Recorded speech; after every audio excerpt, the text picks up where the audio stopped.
আসসালামু আলাইকুম রহমতুল্লাহি বারাকাতুহ। আসলে শরীরটা ভালো যাচ্ছে না। যা হোক, আমি বারবার আপনাদের বলে আসতেছি যে যদি আপনাদের কারো মানে যারা আমার ভিডিও দেখেন তার মধ্যে কারো যদি মনে করেন এই আমাদের যে আন্তর্বর্তীকালীন সরকার আছে তাদের সঙ্গে যোগাযোগের কোনো ব্যবস্থা থাকে কিংবা ব্যবস্থা করতে পারেন, তাহলে প্লিজ কাইন্ডলি একটু বলবেন যে ওনারা যেন প্রথমত ফার্স্ট প্রায়োরিটি দেয় আপনার যত ভারতীয় আছে তাদেরকে আপনার চিহ্নিত করা এবং তাদেরকে দেশ থেকে বের করে দেওয়া। কারণ আমাদের দেশে প্রতিটা ক্ষেত্রে আপনার ক্যান্সারের মতো এরা মনে করেন ছড়ায় গেছে। এখন এদের কাইটা ফালানো ছাড়ার কোনো উপায় নাই। তো আমাদের দেশটাকে বাঁচাইতে হইলে এই ক্যান্সারগুলোকে কাটতে হবে। এগুলারে যেভাবেই হোক খুঁজে বের করে এগুলারে বের করতে হবে। একজনও রাখা যাবে না, not a single person. Even আপনার ইয়ার উপরে আপনার ইন্ডিয়ান হাই কমিশনের উপর আমাদের চোখ রাখতে হবে যে ওইখানে ওদের অ্যাক্টিভিটিস কী, এই সে মানে কিংবা মিলিটারি আছে কতজন আছে কি সে এইসব ব্যাপারগুলো আপনারা একটু নজর দেন হয়তো। এখন আপনারা বলবেন যে আমরা তো এখন ওই আমাদের মানে সাপোর্টিং হ্যান্ডস কম, কিন্তু না, হ্যান্ডস কম না। সারা মানে স্টুডেন্ট যারা আছে সবাই কিন্তু আপনাদের সঙ্গে আছে। আপনার সরকারি কর্মকর্তা কর্মচারী এদের দরকার নাই, কারণ ম্যাক্সিমামে এরা হচ্ছে আপনার মামলা খেতে যেতেছে দুর্নীতির দায়ে, এবং দুর্নীতির দায়ে মামলা শুধু মামলা হবে না, এদের পানিশমেন্ট দেওয়া হবে এবং পানিশমেন্টের সঙ্গে এদের আপনার চাকরিচ্যুত করা হবে এবং তাদের সমস্ত সম্পদ আপনার ক্রোক করা লাগবে। এর কোনো বিকল্প নেই, কারণ আমাদের মাথার উপরে যে পরিমাণ ঋণ রেখে গেছে এরা, সেই ঋণ থেকে আমাদের বাঁচতে হবে। আর বাঁচতে গেলে আমাদের এভাবেই টাকা কালেক্ট করে আপনার এই ঋণগুলো শোধ করা লাগবে। এবং দেশের যে ইকোনমিক্যাল অবস্থা সেটাকে আপনার দূর করতে গেলে এর কোনো বিকল্প নাই। এখন মনে করেন আপনার বিদেশে যারা বিভিন্ন দেশে পালায় গেছে, আগে থেকে টাকা টুকা পাচার করছে, আপনার টেকম পাড়া যেগুলো আমরা শুনি এখন জানি, তো সেই সব এলাকাতে আপনার বাঙালি কিন্তু কোনো অভাব নেই। তো আপনারা যদি এদের যারা আছে এদের নামে যদি মামলা করেন, মামলা করে তারপর মনে করেন আপনি হয়তো ইউরোপে যারা আছে ইন্টারপোলের কাছে আপনি এদিকে কাগজপত্র পাঠিয়ে দিন যেগুলো সব ওয়ান্টেড এবং তারা ক্রিমিনাল কীভাবে এইভাবে। হ্যাঁ, তো এই জিনিসগুলো প্রসিডিউরগুলো শর্টকাট করতে হবে, আপনার কোনো কিছুই লং করা যাবে না। আর নজরুল স্যার আছেন, স্যার আপনি এটা একটু তাড়াতাড়ি করার ব্যবস্থা করবেন প্লিজ। আপনার আপনি যদি মামলাই না করেন তাহলে আপনি তাদের বিরুদ্ধে আপনি অ্যাকশানে যাবেন কীভাবে? প্রথমে তো আপনাকে তাদের ইয়াটা করতে হবে। তো মনে করেন বিদেশে যারা গেছেন, যারা পালাইতে পারছে, তাদের মনে করেন তাদের নামে এখন যদি আমরা মামলাটা করলে আমরা তারপরে মনে করেন ইন্টারপোলে দিয়ে দিলে ইউরোপে যারা আছে তাদেরকে আমরা দেশে ফিরে আনার ব্যবস্থা করতে পারবো। ইভেন টাকাগুলো আমরা ফিরে আনার চেষ্টা করতে পারি। আর বাঙালি যারা আছেন, বাঙালি কমিউনিটি ভাইয়েরা যারা আছেন, তারা তো অবশ্যই নজর রাখবেন এবং অবশ্যই তারা, আমার বিশ্বাস যে তারা এরকম কাউকে যদি পায় সঙ্গে সঙ্গে মনে করেন আমাদের বাংলাদেশ ইনফর্ম করবে এবং কিংবা লোকাল হাই কমিশন ইনফর্ম করবে। তো আরে এদেরকে আপনার আমেরিকাতে মনে করেন এফবিআইয়ের কাছে দিয়ে দিতে পারি, কানাডাতে কানাডিয়ান ইন্টেলিজেন্স যেটা আছে তাদের কাছে দিতে পারি। ইভেন আপনার মালয়েশিয়া বলেন, সিঙ্গাপুর বলেন, অন্যান্য দেশেও সেম ব্যবস্থা আমরা করতে পারি। ইভেন রেহানার ছেলে যেটা নাকি সে এই আরেক দুনিয়া মানে দুনিয়ার আরেক মাথা যে পশ্চিমের শেষ দেশে যে বসে আছে, সেখান থেকেও তাকে উঠানো সম্ভব। একটা মাত্রই রাস্তা, সেটা হচ্ছে আপনার মামলা করে আপনার ইন্টারপোলের মাধ্যমে কিংবা আপনার এফবিআই ওদের মাধ্যমে এই কাজটা করা। তো আপনারা দ্রুত তাদের নামে মামলাগুলো করেন এবং তাদের এই জিনিসগুলো আপনি ইন্টারন্যাশনাল করে দেন। এবার আসে হাসিনার ব্যাপারটা। আচ্ছা, হাসিনার ক্ষেত্রে আপনার আন্তর্জাতিক আদালতে মামলা করতে হবে। আন্তর্জাতিক আদালতে মামলা করে তারপরে মনে করেন আপনার এই তাকে ইন্ডিয়া থেকে দেশে আনার ব্যবস্থা করতে হবে এবং তাকে আইনের মুখোমুখি করতে হবে। ছেড়ে দেওয়া যাবে না। সে যা করছে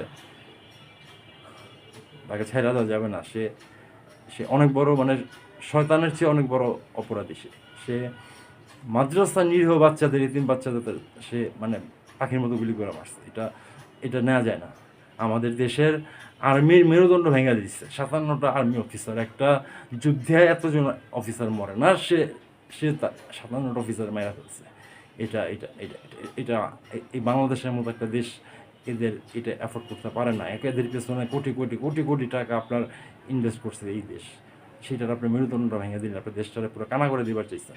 আপনার আমাদের মানে এমন কিছু বাদ নাই যেটা আপনি ইন্ডিয়াকে দেন নাই, সব দিয়ে দিচ্ছেন।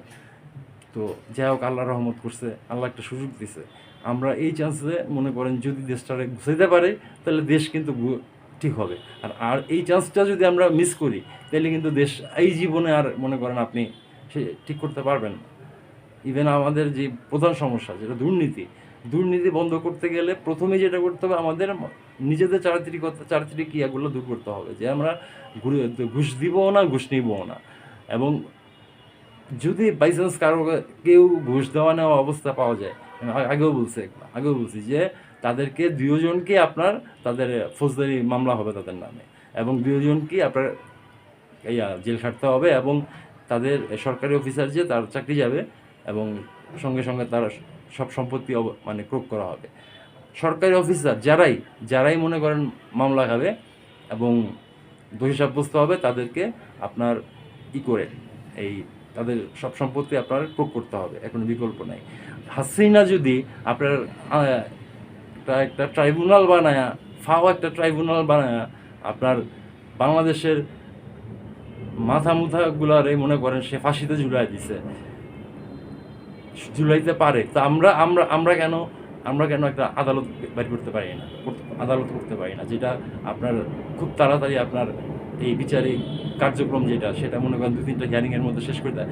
আর তো প্রমাণিত তারা যে দুর্নীতি করছে, এখানে তো তাদের এটার করার কোনো রাস্তা নাই। তারা কিন্তু এটা আপনি যে ডিনাই করবে সেই রাস্তা কিন্তু নাই। সো আপনি মামলা করবেন, তাদের চাকরি খাবেন, তাদেরকে জেলে পাঠাবেন, তাদের সম্পত্তি ক্রোক করবেন, এইটাই তো কাজ, তাই না?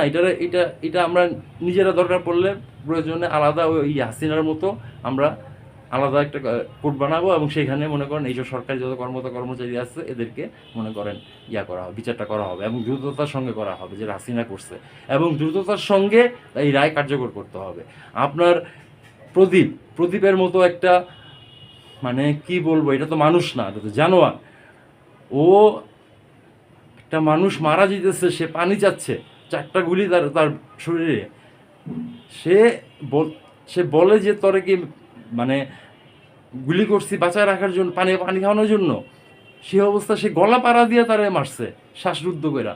আপনি বুঝতে পারেন কতটা নির্মম হতে পারে এরা কি করছে বাংলাদেশের মানুষের সঙ্গে। আয়নাগরের ব্যাপারগুলো আপনারা জানেন, এদেরকে মাফ করা যায় না, কোনো ওয়ে আমি দেখি না এদেরকে মাফ করা। প্লিজ এই জিনিসগুলো করেন। আপনার দেশ ঘুরে দাঁড়াইতে আপনার 1 বছরও লাগবে না, ইনশাল্লাহ 1 বছরও লাগবে না আমাদের দেশ ঘুরে দাঁড়াইতে। আপনারা আপনাদের এই কাজগুলো একটু করেন কষ্ট করে, ঠিক আছে? যার জায়গা থেকে আপনারা সৎ থাকেন, কাজ করেন, ইনশাল্লাহ আমরা তো দেশবাসী সবাই আছি, এবং প্রত্যেকটা ক্ষেত্রে জবাবদিহিতার ব্যবস্থা করেন, এবং সেই জবাবদিহিতা কাজ করবেন সাধারণ জনগণের কাছে। কারণ আমি এখনও বিশ্বাস করি এই দেশের মানুষ হচ্ছে দেশের প্রধান, এবং তার কাছেই আপনার সরকারি চাকরিজীবী যারা তাদের সহজ বাংলা যেটা তাদের চাকর, পাবলিক সার্ভেন্ট, তাদের জনগণের চাকর, এবং সেই হিসাবেই তাদেরকে কাজ করতে হবে। ওই ফ্যাডাম এসব আর এখন দেখানোর ওই দিন চলে গেছে। বাংলাদেশের এখন কিন্তু নতুন চেহারা, এবং দুনিয়া দেখছে, এবং আপনারাও দেখছেন যে এই তরুণরা আগের বাংলাদেশ তরুণ নয়। বাংলাদেশ 5 তারিখের পরে বাংলাদেশ কমসে কম 20 বছর আগায় গেছে, 20টা বছর কমসে কম আগায় গেছে ওই একদিনে 5 তারিখেই, ঠিক আছে? তো আপনারা আপনাদের কাজগুলো করেন, ইনশাল্লাহ দেশের ভবিষ্যৎ উজ্জ্বল হবে, এটা আমি বিশ্বাস করি, অবশ্যই করি। আমরা আপনাদের পাশে আছি, যে কোনো প্রয়োজন আপনারা শুধু ডাকবেন আমাদের, এবং পাশে পাবেন ইনশাল্লাহ। আসসালামু আলাইকুম রহমতুল্লাহ বারাকাতুহু।